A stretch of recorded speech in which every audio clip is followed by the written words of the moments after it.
In today's video, I'm going to teach you how to create a new publication on Substack. Whether you're a seasoned writer or just venturing into the world of online publishing, this guide will walk you through every step of the process. By the end, you'll have your very own publication set up and ready to share your brilliant work with the world. Let's begin by heading over to substack.com. Once you're there, you'll need to log into your account.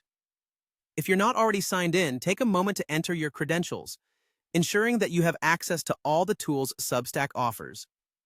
Logging in successfully should bring you to your homepage or dashboard. Now, direct your attention to the top right corner of the screen. Here, you'll see your profile icon. Go ahead and click on it. This icon acts as a gateway to various settings and options tailored just for you. Once you've clicked on your profile icon, a drop-down menu will appear. From this menu, you need to select Settings, Assess. This will take you into a space where you can manage and customize your account further. Within the Settings page, you'll find several options designed to help you manage your content effectively. Scroll until you find Publications.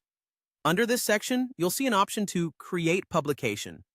Click on this to start setting up your new publication.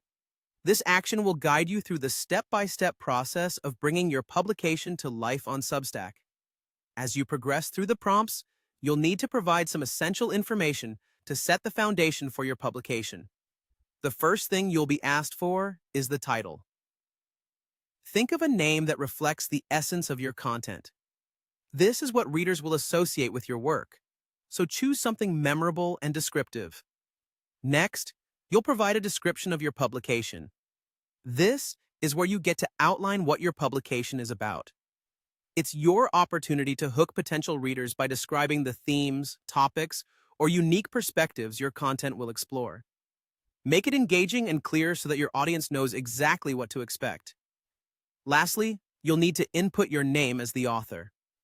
This is the name that will appear alongside your published pieces, attributing the hard work and creativity directly to you. Ensure that it's spelled correctly and reflects how you want to be known in your writing community. Once you've filled in these fields, review your information to make sure everything is accurate. And with that, your publication is ready for the next phase of content creation. You've taken a significant step towards sharing your ideas and stories with a wider audience, and your Substack publication is now a canvas for your creativity. Thank you for joining me in setting up a new publication on Substack. I hope you found this guide helpful and straightforward. Now it's time to start creating and publishing your amazing content. If you have any questions or need further clarification, feel free to reach out or explore more resources. Happy writing!